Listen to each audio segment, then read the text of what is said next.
ಆಯ್ತು. ಎರಡನೇ ಲಿಸ್ಟ್ ಯಾವಾಗ, ಯಾರಿಗೆ ಸಿಗುತ್ತೆ ಸ್ಥಾನ, ಏನೆಲ್ಲ ಲೆಕ್ಕಾಚಾರ, ಯುವಕರಿಗೆ ಆದ್ಯತೆ, ಅಚ್ಚರಿಯ ಆಯ್ಕೆನಾ? ಇದು ಸಂಪುಟ ಸರ್ಕಸ್ 2.0 ಸ್ಟೋರಿ.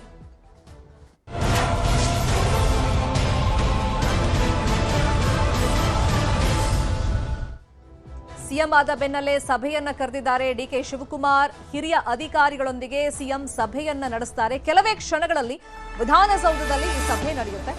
ಇನ್ನು ಈ ಸಭೆಯಲ್ಲಿ ಡಿಸಿಎಂ ಪರಮೇಶ್ವರ್, ವಿವಿಧ ಇಲಾಖೆಗಳ ಅಧಿಕಾರಿಗಳು, ಸರ್ಕಾರದ ಅಪರ ಮುಖ್ಯ ಕಾರ್ಯದರ್ಶಿ, ಪ್ರಧಾನ ಕಾರ್ಯದರ್ಶಿ, ಪೊಲೀಸ್ ಅಧಿಕಾರಿಗಳು, ಅಪರ ಪ್ರಧಾನ ಅರಣ್ಯ ಸಂರಕ್ಷಣಾಧಿಕಾರಿಗಳು ಪಾಲ್ಗೊಳ್ತಾರೆ. ಮಹತ್ವದ ಸಭೆಯನ್ನ ಕರೆದಿದ್ದಾರೆ. ಅಂದ್ರೆ ಆಡಳಿತದಲ್ಲಿ ಒಂದು ಚುರುಕನ್ನ ಮುಟ್ಟಿಸುವಂತ ನಿಟ್ಟಿನಲ್ಲಿ ಅಧಿಕಾರ ವಹಿಸಿಕೊಂಡಾಯಿತು. ಮೊದಲೇ ಒಂದು ಬ್ಲೂ ಪ್ರಿಂಟ್ ಅನ್ನ ಡಿಕೆ ಶಿವಕುಮಾರ್ ಅವರು ರೆಡಿ ಮಾಡಿದ್ರು. ಅದನ್ನ ಎಕ್ಸಿಕ್ಯೂಟ್ ಮಾಡುವಂತ ನಿಟ್ಟಿನಲ್ಲಿ ತ್ವರಿತವಾಗಿ ಸಭೆಗಳನ್ನ ನಡೆಸೋದು, ನಿರ್ಧಾರಗಳನ್ನ ಕೈಗೊಳ್ಳೋದನ್ನ ಮಾಡ್ತಾ ಇದ್ದಾರೆ. ನಿನ್ನೆ ನಾವು ನೋಡಿದ್ವಿ, ಪ್ರಮಾಣ ವಚನ ಸ್ವೀಕರಿಸಿದ ಬೆನ್ನಲ್ಲೇ ಒಂದು ಕ್ಯಾಬಿನೆಟ್ ಸಭೆ ಮಾಡಿದ್ರು. 6 ಪ್ರಮುಖ ನಿರ್ಣಯಗಳನ್ನ ಆ ಕ್ಯಾಬಿನೆಟ್ ಸಭೆಯಲ್ಲಿ ಕೈಗೊಂಡಿದ್ರು. ಪ್ರಮುಖವಾಗಿ ಯುವ ಸಮೂಹಕ್ಕೆ ಕೊಡುಗೆಗಳನ್ನ ಕೊಡೋದಕ್ಕೆ, ಯೋಜನೆಗಳನ್ನ ರೂಪಿಸೋದಕ್ಕೆ, ಉದ್ಯೋಗಾವಕಾಶಗಳನ್ನ ಕಲ್ಪಿಸುವಂತ ನಿಟ್ಟಿನಲ್ಲಿ ಆದ್ಯತೆಯನ್ನ ಕೊಟ್ಟಿದ್ರು. ವಿದ್ಯಾರ್ಥಿಗಳಿಗೂ ಕೂಡ ಒಂದು ಗಿಫ್ಟ್ ಅನ್ನ ಕೊಟ್ಟಿದ್ರು, ಉಚಿತ ಬಸ್ ಪಾಸ್. ಸೊ ಇವತ್ತು ವಿವಿಧ ಇಲಾಖೆಗಳ ಅಧಿಕಾರಿಗಳ ಜೊತೆಯಲ್ಲಿ ಮಹತ್ವದ ಸಭೆಯನ್ನ ಕರೆದಿದ್ದಾರೆ.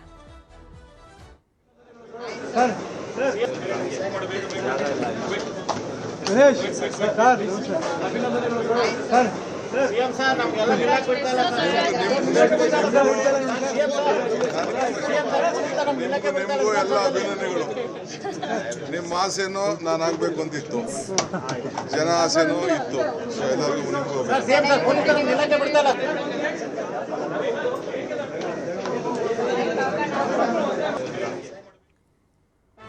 ಇನ್ನು ಮೊದಲ ಹಂತದಲ್ಲಿ ಸಚಿವರಿಂದ ಪ್ರಮಾಣ ವಚನ ಆಯಿತು. ಪ್ರಮಾಣ ಸ್ವೀಕರಿಸಿದ 13 ಸಚಿವರಿಗೆ ಖಾತೆ ಹಂಚಿಕೆಯ ಸರ್ಕಸ್ ನಡೀತಾ ಇದೆ. ಪ್ರಬಲ ಖಾತೆಗಳನ್ನೇ ಪಡೆಯೋದಕ್ಕೆ ಭಾರಿ ಪೈಪೋಟಿಯನ್ನ ಹಿರಿಯ ನಾಯಕರು ಮಾಡ್ತಾ ಇದ್ದಾರೆ. ಹಾಗಾಗಿ ಯಾರಿಗೆ ಯಾವ ಖಾತೆಗಳನ್ನ ಈಗ ಸಿಎಂ ಹಂಚಿಕೆ ಮಾಡ್ತಾರೆ ಅನ್ನುವಂತ ಕುತೂಹಲ ಇದೆ. ನ್ಯೂಸ್ 18ಗೆ ಈ ಬಗ್ಗೆ ಬಿಗ್ ಎಕ್ಸ್ಕ್ಲೂಸಿವ್ ಮಾಹಿತಿ ಸಿಕ್ಕಿದೆ.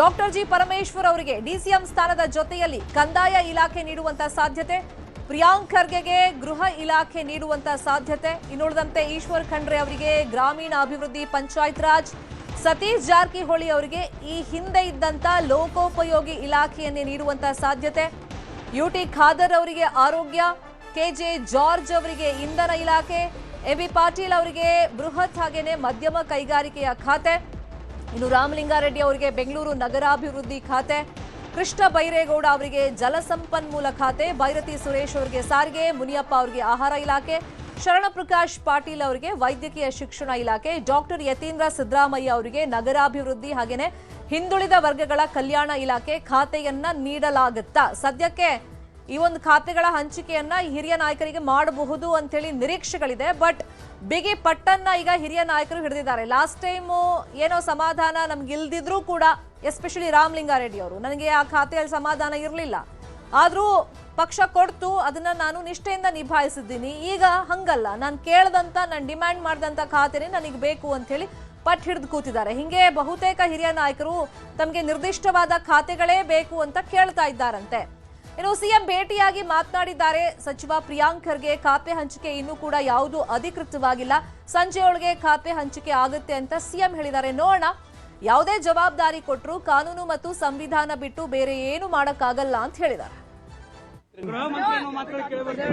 ನೋಡಿ, ಅದು ಮಾಧ್ಯಮದಲ್ಲಿ ಅಧಿಕೃತವಾಗಿ ಯಾವುದೇ ಪೋರ್ಟ್ಫೋಲಿಯೋವನ್ನ ಹಂಚಿಕೆ ಆಗಿಲ್ಲ. ಏನಿದ್ರು ಕೂಡ ಇವತ್ತು ಸಾಯಂಕಾಲ ಒಳಗಡೆ ಮಾಡ್ತೀನಿ ಅಂತ ಮಾನ್ಯ ಮುಖ್ಯಮಂತ್ರಿಗಳು ಹೇಳಿದ್ದಾರೆ. ನೋಡೋಣ. ಜವಾಬ್ದಾರಿ ಯಾವುದೇ ಕೊಟ್ಟರು ಕೂಡ ಎಲ್ಲರೂ ನಿಭಾಯಿಸಬೇಕು. ಪಕ್ಷದಿರ್ಬೋದು, ಸರ್ಕಾರದಿರ್ಬೋದು. ಕರ್ನಾಟಕ ಜನರ ಸೇವೆ ಮಾಡಲಿಕ್ಕೆ ಯಾವ ಸ್ಥಾನಮಾನನೂ ಚಿಕ್ಕದು ಅಲ್ಲ, ದೊಡ್ಡದು ಅಲ್ಲ.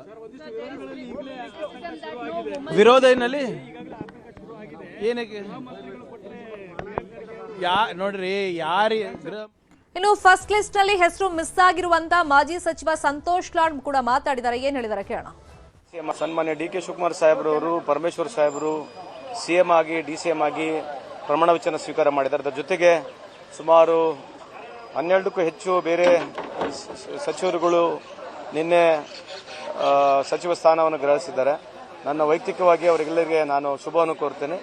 ಆಮೇಲೆ ವಿಶೇಷವಾಗಿ ನಮ್ಮ ಹರಿಪ್ರಸಾದ್ ಸಾಹೇಬರು ಇವತ್ತು ನಮ್ಮ KPCC ಅಧ್ಯಕ್ಷರಾಗಿದ್ದಾರೆ, ಅವ್ರನ್ನು ಕೂಡ ಭೇಟಿ ಮಾಡ್ಲಿಕ್ಕೆ ಹೋಗ್ತಾ ಇದ್ದೀನಿ. ಆದರೆ ಇವತ್ತು ಅವರಾಗಿರ್ತಕ್ಕಂಥದ್ದು ನನಗೆ ಖುಷಿ ಇದೆ ಅಂತ ಈ ಸಂದರ್ಭಕ್ಕೆ ಹೇಳಿಕೆ. ಸದ್ಯಕ್ಕೆ ನಡೆದಿರುವಂತಹ ಬೆಳವಣಿಗೆಗಳಿಗೆ ಸಂಬಂಧಪಟ್ಟಂತೆ ಇನ್ ಡೀಟೇಲ್ ಆಗಿ ಇನ್ಫಾರ್ಮೇಶನ್ ಕೊಡ್ತಾ ಹೋಗೋದಕ್ಕೆ ನೇರ ಸಂಪರ್ಕದಲ್ಲಿ ಕನೆಕ್ಟ್ ಆಗಿದ್ದಾರೆ ನಮ್ಮ ಪೊಲಿಟಿಕಲ್ ಬ್ಯೂರೋ ರಿಪೋರ್ಟರ್ ಕಾರ್ತಿಕ್. ಇಷ್ಟು ದಿನ ಬಯಸಿದ್ದು ಸಿಎಂ ಕುರ್ಚಿಯನ್ನ ಅದು ಸಿಕ್ಕಾಯ್ತು. ಈಗ ಆಡಳಿತ ಹೆಂಗ್ ನಡೆಸಬೇಕು ಅನ್ನೋ ನಿಟ್ಟಲ್ಲಿ DK ಶಿವಕುಮಾರ್ ಒಂದ್ ನಿಮಿಷನೂ ಟೈಮ್ ವೇಸ್ಟ್ ಮಾಡ್ದಲೆ ಚುರುಕನ್ನ ಕೊಡ್ತಾ ಇದ್ದಾರೆ. ಯಾಕಂದ್ರೆ ನಿನ್ನೆ ಕ್ಯಾಬಿನೆಟ್ ಸಭೆ ಆಯ್ತು, ಪ್ರಮುಖ ನಿರ್ಣಯಗಳಾಯ್ತು. ಸೊ ಇವತ್ತು ಅಧಿಕಾರಿಗಳೊಂದಿಗೆ ಸಭೆ ಶುರುವಾಗಿದೆಯಾ? ಯಾರೆಲ್ಲ ಪಾಲ್ಗೊಳ್ತಾ ಇದ್ದಾರೆ?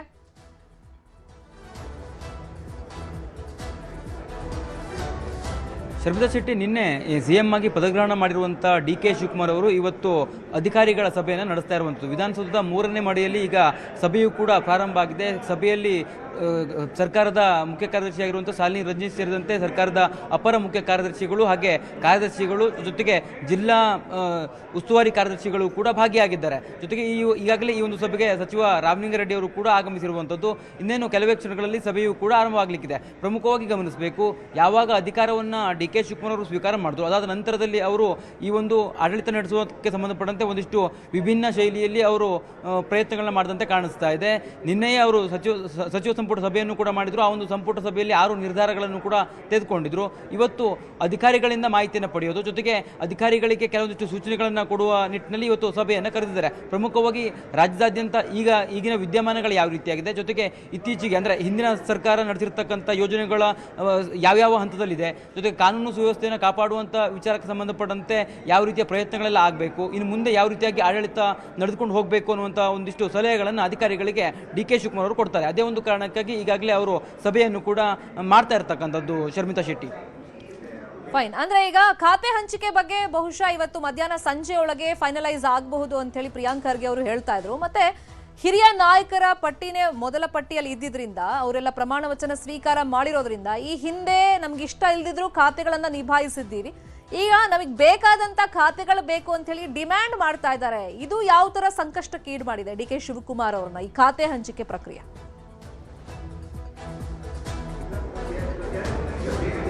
ಶರ್ಮಿತಾ ಶೆಟ್ಟಿ, ಈಗಾಗಲೇ ಸಚಿವರಾಗಿ ಪ್ರಮಾಣವಚನ ಸ್ವೀಕಾರ ಮಾಡಿರುವಂಥವರು ಈಗ ಅವರ ಮುಂದಿನ ಹೆಜ್ಜೆ ಏನು ಅಂತಂದರೆ ಅವರಿಗೆ ಇಷ್ಟ ಆಗಿರುವಂತಹ ಇಲಾಖೆಯನ್ನು ಪಡೆದುಕೊಳ್ಳೋದು. ಆ ಒಂದು ಪ್ರಯತ್ನದಲ್ಲಿ ಕೆಲವೊಂದಿಷ್ಟು ಸಚಿವರು ತೊಡಗಿದ್ದಾರೆ. ಪ್ರಮುಖವಾಗಿ ಈಗಾಗಲೇ DK ಶಿವಕುಮಾರ್ ಅವರ ಬಳಿಯೂ ಕೂಡ ತಮ್ಮ ಇಚ್ಛೆಯನ್ನು ಅವರು ವ್ಯಕ್ತಪಡಿಸಿರ್ತಕ್ಕಂಥದ್ದು. ಈಗಾಗಲೇ ಪ್ರಿಯಾಂಕ್ ಖರ್ಗೆ ಇರ್ಬೋದು, ಹಾಗೆ ರಾಮಲಿಂಗಾರೆಡ್ಡಿ ಸೇರಿದಂತೆ ಹಲವರು DK ಶಿವಕುಮಾರ್ ಅವರನ್ನ ಭೇಟಿ ಮಾಡಿ ತಮಗೆ ಯಾವ ಇಲಾಖೆ ಕೊಟ್ಟರೆ ಸೂಕ್ತ ಅನ್ನುವಂಥ ನಿಟ್ಟಿನಲ್ಲಿ ಅವರ ಒಂದು ವಿಚಾರವನ್ನು ತಿಳಿಸಿರ್ತಕ್ಕಂಥದ್ದು. ಆದರೆ ಈಗಾಗಲೇ ಹೈಕಮಾಂಡ್ ನಿರ್ದೇಶನ ಹಾಗೂ ಹಿಂದೆ ಸಚಿವರನ್ನಾಗಿ ಯಾರನ್ನ ನೇಮಕ ಮಾಡಬೇಕು ಅಂತ ನಿರ್ಧಾರ ಆಗಿತ್ತಲ್ಲ, ಆ ಸಂದರ್ಭದಲ್ಲಿಯೇ ಕೆಲವರಿಗೆ ಇಂತಿಂಥ ಖಾತೆಗಳನ್ನು ಕೊಡಬೇಕು ಅನ್ನುವಂಥದ್ದು ಕೂಡ ಸ್ಪಷ್ಟತೆಯೂ ಕೂಡ ಪಡೆದುಕೊಳ್ಳಲಾಗಿತ್ತು. ಅದರಂತೆ ಈಗ ಸಚಿವರಾಗಿ ಪ್ರಮಾಣವಚನ ಸ್ವೀಕಾರ ಮಾಡಿರುವಂಥವರಿಗೆ ಇವತ್ತು ಸಂಜೆ ಅಥವಾ ನಾಳೆ ಬೆಳಿಗ್ಗೆ ವೇಳೆಗೆ ಅವರಿಗೆ ಖಾತೆಯ ಹಂಚಿಕೆಯನ್ನು ಕೂಡ ಮಾಡಲಿಕ್ಕಿದ್ದಾರೆ. ಅಂಥ ಒಂದು ಸಂದರ್ಭದಲ್ಲಿ ತಮಗೆ ಬೇಕಾಗಿರುವಂಥ ಖಾತೆಯನ್ನೇ ಪಡೆದುಕೊಳ್ಳೋದಕ್ಕೆ ಸಚಿವರು ಕೂಡ ಪ್ರಯತ್ನ ಪಡ್ತಿರ್ತಕ್ಕಂಥದ್ದು.